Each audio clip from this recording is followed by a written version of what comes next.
Hello दोस्तों, तो कैसे हैं आप लोग। उम्मीद करता हूँ आप लोग सब अच्छे होंगे। तो आज हम लोग बात करने वाले हैं laser power and infrastructure IPO के बारे में। तो चलिए इस वीडियो में हम लोग जानेंगे कि इस कंपनी क्या करती है, कंपनी का बिजनेस कैसा है, कंपनी का जीएमपी क्या चल रहा है और कंपनी आगे ग्रोथ करेगी कि नहीं करेगी, इसमें अप्लाई करना चाहिए या नहीं करना चाहिए। तो चलिए सब कुछ हम लोग इस वीडियो में जानेंगे। तो दोस्तों, कंपनी की अगर बिजनेस की हम लोग बात करेंगे कि कंपनी क्या करती है, तो कंपनी जो है वो पावर केबल, कंडक्टर और पावर ट्रांसमिशन एवं डिस्ट्रीब्यूटर सेक्टर के प्रोडक्ट को बनाती है। साथ ही ये इंजीनियरिंग और बोले तो जैसे कि मतलब प्रोजेक्ट वगैरह होती है, मतलब कहीं पे बड़ा टेंडर का काम अगर है मान लीजिए कहीं पे, तो वो सब का प्रोजेक्ट भी ये कंपनी लेती है। तो आप देख सकते हैं कि मतलब कंपनी का जो बिजनेस है वो बहुत बढ़िया है। और आपका मतलब बहुत बढ़िया, अभी तो जान ही रहे हैं कि पावर सेक्टर में मतलब आगे चल के बहुत ग्रोथ आने वाला है। तो इसका कंपनी का जो है वो बिजनेस बहुत बढ़िया है। तो चलिए अब कंपनी का डिटेल जानते हैं। कंपनी का जो आईपीओ है वो कब ओपन हो रहा है, कब क्लोज हो रहा है, तो चलिए देखते हैं। तो दोस्तों, आईपीओ ओपन की बात करेंगे तो ये 9 जुलाई को ओपन हो रहा है और 13 जुलाई को ये मतलब क्लोज हो जाएगा। मतलब 13 जुलाई तक आप इसको लास्ट 5 बजे तक अप्लाई कर सकते हैं। और अगर हम लोग अलॉटमेंट की बात करेंगे तो ये 14 जुलाई को आपको अलॉट हो जाएगा। और अगर फंड अनब्लॉक की बात करेंगे तो आपको मतलब 13 को अप्लाई किए हैं आप लोगों ने और 14 को ही आपका फंड अनब्लॉक, मतलब 14 को आपको पता चल जाएगा कि आईपीओ आपको मिला है या नहीं मिला है। और अगर हम लोग लिस्टिंग की बात करेंगे तो ये 16 जुलाई को आईपीओ जो है वो शेयर बाजार में लिस्ट होगा। प्राइस रेंज की बात करेंगे दोस्तों तो इनका प्राइस जो है वो 203 रुपया से 214 रुपया के बीच रखा गया है। लेकिन मतलब आपको 214 के रुपीज़ में ये आईपीओ को अप्लाई करना है, क्योंकि जो नीचे वाला प्राइस है उसमें आपको अप्लाई करिएगा तो वो आईपीओ नहीं मिलता है। इसलिए आपको 214 के रेंज में आईपीओ अप्लाई करना है।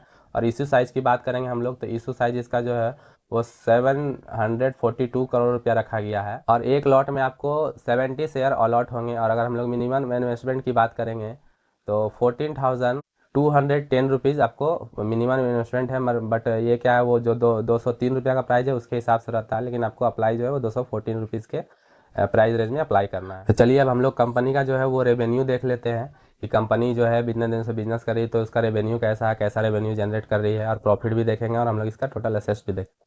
तो चलिए हम लोग पहले रेवेन्यू देखते हैं। तो आप देख सकते हैं दोस्तों कि इनका जो रेवेन्यू है वो 2024 में 1747 करोड़ का रेवेन्यू इनका है। और 2025 में इनका रेवेन्यू जो है वो बढ़कर 2570 करोड़ रुपया हो गया। मतलब एक साल में इनका रेवेन्यू जो है वो अच्छा ग्रोथ किया, लेकिन थोड़ा सा 26 में आकर इनका रेवेन्यू थोड़ा सा डाउन हुआ है।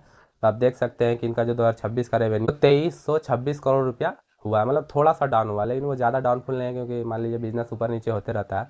तो चलिए अब हम लोग इसका प्रॉफिट देखते हैं। तो दोस्तों, अगर हम लोग देखेंगे तो इनका प्रॉफिट जो है 2024 में 40 करोड़ रुपया था और 2025 में इसका जो प्रॉफिट है वो 106 करोड़ हो गया है। और 2026 में अगर हम लोग देखेंगे तो इसका प्रॉफिट बढ़कर 151 करोड़ रुपया हो गया। मतलब आप देख सकते हैं कि इसका प्रॉफिट जो है वो लगातार मतलब बढ़ रहा है। मतलब कंपनी को लगातार बिजनेस में प्रॉफिट हो रहा है। मतलब अगर देखेंगे हम लोग तो आगे चल के लगता है ये शेयर अच्छा साबित हो सकता है।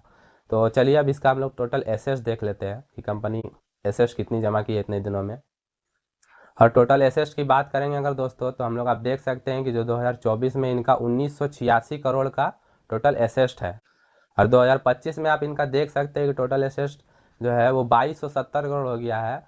और 2026 में इनका टोटल एसेट्स बढ़कर 2632 करोड़ हो गया। मतलब आप देख सकते हैं इनका बिजनेस, रेवेन्यू, प्रॉफिट और टोटल एसेट्स जो है इनका, मतलब हर चीज़ में ये कंपनी अभी ग्रोथ कर रही है। मतलब इनका अभी मतलब अगर बोलेंगे तो बिजनेस बहुत बढ़िया चल रहा है, इसीलिए आपको हर चीज़ में मतलब ग्रोथ दिख रहा है। और सबसे मोस्ट और इम्पोर्टेंट जो है दोस्तों जीएमपी। तो अगर हम लोग जीएमपी देखेंगे तो कंपनी का जीएमपी जो है वो अभी 10% चल रहा है। मतलब बहुत ज़्यादा रिटर्न अभी का डेट में तुरंत में आपको नहीं मिल रहा, लेकिन क्या है कि आप जान ही रहे हैं कि पावर और इंफ्रास्ट्रक्चर का बिजनेस अभी मतलब ये सेक्टर बहुत ग्रोथ कर रहा है। तो आने वाला टाइम में ये शेयर एक अच्छा साबित हो सकता है। लेकिन क्या है कि अभी आप जान ही रहे हैं कि देश का, वर्ल्ड का पूरा माहौल बढ़िया नहीं है।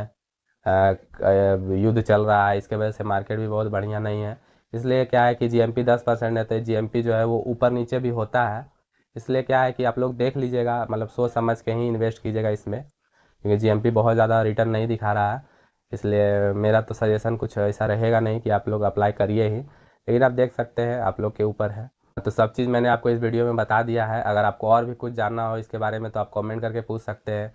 और अगर मेरा रिव्यू आपको अच्छा लगा हो तो वीडियो को लाइक कर दीजिएगा, चैनल को सब्सक्राइब कर दीजिएगा और मुझे सपोर्ट करिए। Thank you.